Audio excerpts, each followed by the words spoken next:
My name is Sarah Calloway, and for as long as I can remember, the word potential in my family was reserved for exactly one person. It wasn't me.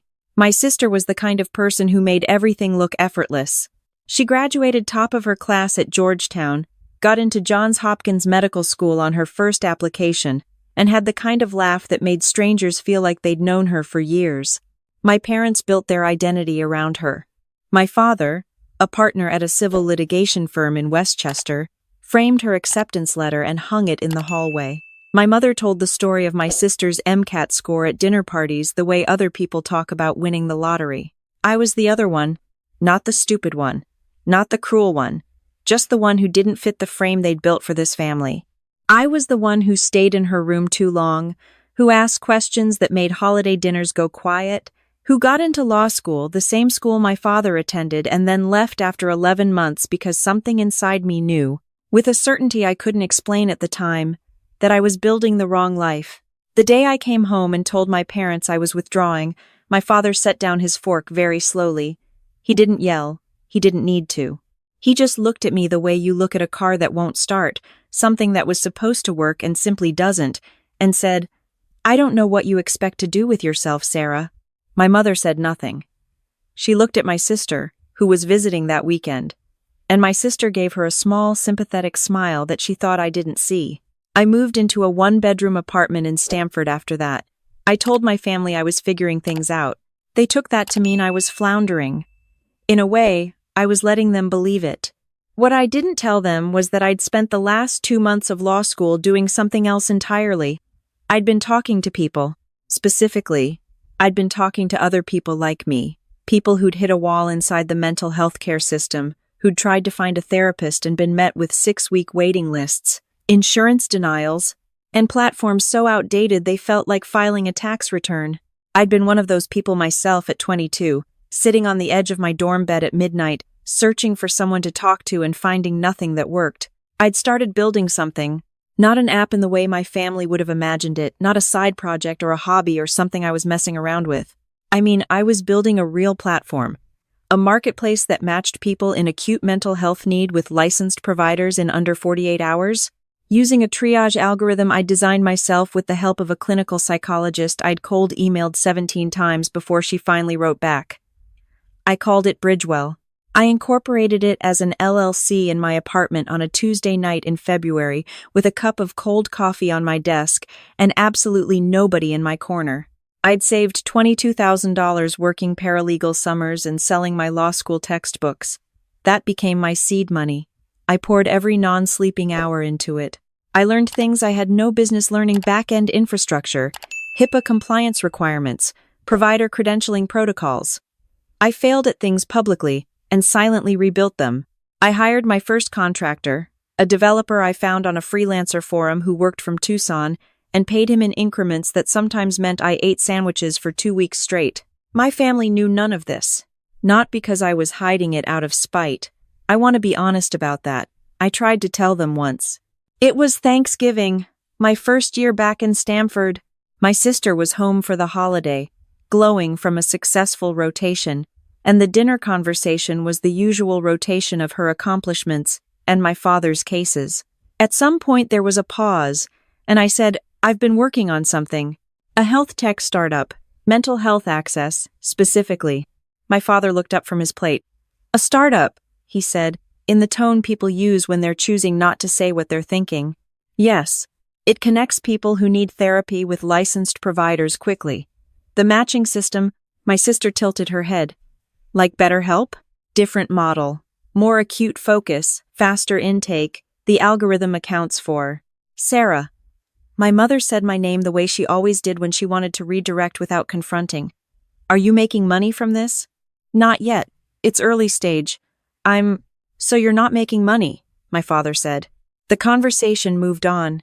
My sister asked my mother about the new renovations on the sunroom. I finished my turkey. I didn't bring it up again. For the next 2 years, I became a background character in my own family. I showed up at holidays. I smiled at the right moments. I answered fine, still working on some things when anyone asked how I was doing. My father mentioned once, to a family friend within earshot of me, that I had gone through a difficult period after law school and that he hoped I'd find my footing soon. I was 28 years old. I had 14 contracted providers on my platform, a Series A term sheet on my desk, and a partnership offer pending from 2 regional health systems. Nobody in my family knew any of it. The night everything changed, I almost didn't go. My sister was engaged to a cardiologist she'd met during her residency, of course, and my parents had thrown an engagement party at their house in Westchester. 50 people, catered, a string quartet in the back garden. I drove up from Stamford in my 4-year-old Civic, wearing a blue dress I'd bought on sale 2 seasons ago, and I spent the first 40 minutes by the drink table watching my mother introduce my sister and her fiancé to people who already knew all about them. My father found me near the garden door. He gave me a brief hug, looked at my dress, and said, "You look tired." "I'm fine," I said. "You should think about moving back to the city. Better networking. There are positions at firms where your background." "Dad, I'm really okay." He nodded in the way people nod when they've already decided not to believe you, and then someone called his name from across the room and he was gone. I stood there for a moment, looking out at the garden. My sister was holding court near the rose trellis, laughing, radiant, completely at home in the life our parents had always envisioned for their children. I felt the old familiar feeling, not jealousy, exactly. More like being pressed against the wrong side of a window. My phone buzzed. I almost ignored it. It was a number I didn't recognize, New York area code, and I'd been getting calls from investors lately, but I wasn't in the mood to excuse myself and take a pitch call at my sister's engagement party. But something made me step outside anyway, onto the side porch, and answer. "Is this Sarah Calloway, founder of Bridgewell Health?" "Speaking," I said. "Sarah, this is Michael Tran. I'm a correspondent with Incorporated magazine. I'm working on a piece on the Meridian Health acquisition. You probably saw the announcement this afternoon, and I wanted to reach you directly for comment before we go to print. The piece is going in tomorrow's digital edition." I went very still. 3 weeks earlier, I had signed a letter of intent with Meridian Health, one of the 10 largest private health systems in the country. The deal had been confidential. It was supposed to close in 60 days. I had known the announcement was coming, but not today. Not tonight. Not while I was standing on my parents' side porch in a sail dress with a glass of white wine I'd been nursing for an hour. Yes, I said. "How did you get my personal number?" "One of your board members passed it along." "Sarah, Meridian is valuing this acquisition at $840 million. That would make you, at 30 years old, one of the youngest founders to close a deal of this size in the digital health space. Can you confirm the figure?" I sat down on the porch step. I confirmed the figure. He asked me several questions about how I built Bridgewell, about the gap in the mental health market I'd identified, about what I planned to do next. I answered all of them. He asked one more thing, the one I wasn't expecting. "Your family, are they in health or finance? Have they been part of the journey?" I paused. I thought about what I was supposed to say. I thought about my father telling me he didn't know what I expected to do with myself. I thought about my mother changing the subject at Thanksgiving. I thought about my sister's small, sympathetic smile. "My family," I said carefully, "is in law and medicine. They've always had their own paths. This one was mine." He seemed satisfied with that. He thanked me and said the piece would be live by 10 the next morning. I sat on the porch step for another minute after I hung up. The night was warm. I could hear music and voices from inside. I could hear my mother laughing at something. I could hear my sister's fiancé telling a story that made everyone at the party lean in. Then I heard my father's voice, loud and sudden, cutting through the ambient noise from inside. "What on earth?" I stood up. I walked back through the side door into the house. My father was standing in the middle of the living room holding his phone, staring at the screen with an expression I had never seen on his face before. My mother was beside him, one hand on his arm, trying to read over his shoulder. A small cluster of guests had turned to look. My sister came in from the garden, still holding her champagne flute, and stopped when she saw his face. "Dad? What's wrong?" He looked up. He looked at me. He looked at me the way you look at someone you realize you've completely misread. Like all the pixels rearranging themselves into an image that makes no sense given what you thought you were seeing. "Is this you?" he said. He turned the phone toward me. It was a push alert from a financial news app. The headline read, "Meridian Health acquires mental health platform Bridgewell in $840M deal." The room had gone quiet. "Yes," I said. My mother made a sound I didn't have a word for. 800, my father started, and then stopped. He looked back at the phone. He looked back at me. "You've been building this whole time?" "Since before I left law school," I said. The silence stretched. One of my parents' friends, a woman who had known me since I was 7 years old, said softly, "Sarah, my goodness." My mother said, "Why didn't you tell us?" I thought about Thanksgiving. I thought about my father's tone when he said a startup. I thought about the conversation moving on. "I tried to," I said. "Once." My father opened his mouth and then closed it. I watched him trying to build a response out of pieces that didn't fit together. He was a litigator. He was very good at constructing arguments. He didn't have one right now. My sister set her champagne flute down on the side table. She looked at me with an expression I had trouble reading. Not jealousy, I didn't think. More like someone recalculating something they thought they already understood. $840 million, she said. "Yes, from the spare bedroom of your apartment. And a lot of cold coffee." Something passed across her face that almost looked like a smile. She looked away quickly. My father sat down in the nearest chair. Not dramatically. More like his legs just made the decision without consulting him. My mother sat beside him and put her hand over his, and for the first time I could remember, she looked at me and didn't look away. "I owe you an apology," my father said. He said it quietly, to the middle distance between us, like he was practicing. Then he said it again, more directly, looking at me. "Sarah, I owe you an apology." I had imagined this moment, in the abstract way you imagine things you don't entirely believe will happen. I had imagined it feeling triumphant, or cathartic, or at the very minimum, satisfying in the clean way that vindication is supposed to feel. It didn't feel like any of those things. It felt, mostly, like grief for all the years when it would have meant more. "I know," I said. One of the guests, a friend of my father's from the firm, started to clap. Then someone else joined, and within a few seconds, half the room was applauding. My sister's fiancé looked around in polite confusion. My sister just looked at me. My mother stood up and crossed the room and put her arms around me, and I let her. I felt her crying, which surprised me. I didn't cry. I had done my crying earlier, years earlier, in an apartment no one in this family had ever visited, on nights when the investor rejections were stacking up and the algorithm wasn't working, and I wondered sometimes if my father was right about me. He wasn't. That was the thing I'd had to figure out alone, in rooms nobody drove to, over years nobody counted. I wasn't the one who needed fixing.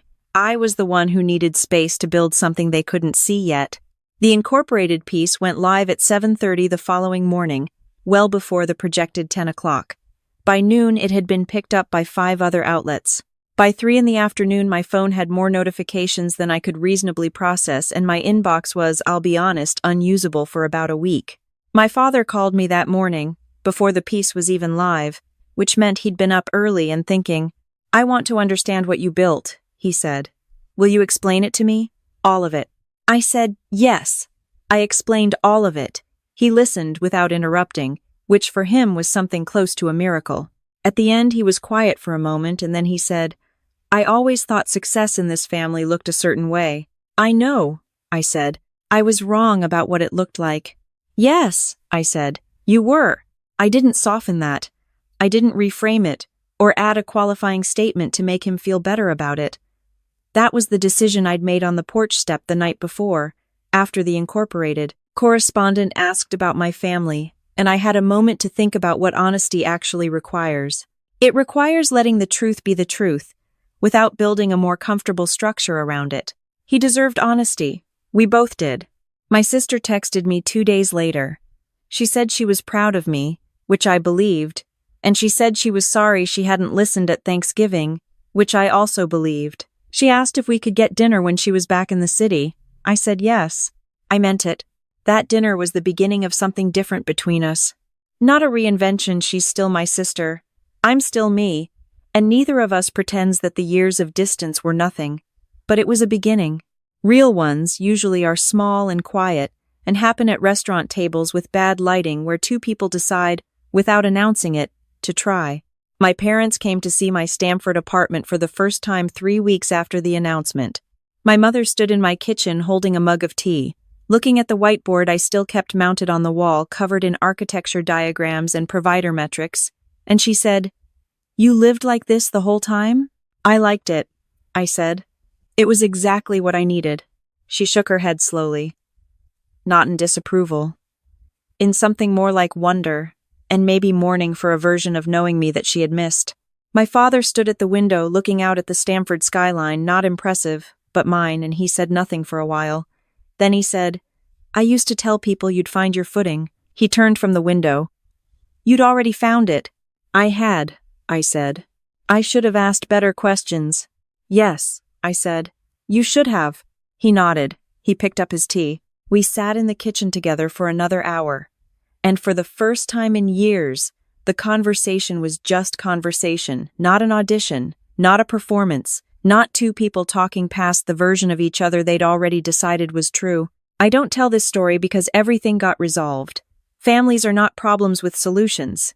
My father still flinches sometimes when he catches himself about to explain something to me that I already understand better than he does. My mother still leads with my sister in conversations about her children, though she's learning. My sister and I are building something real, slowly, in the way real things get built. I tell this story because of what I learned in those years in a small apartment, building something invisible to everyone who was supposed to love me. Silence is not the same as failure.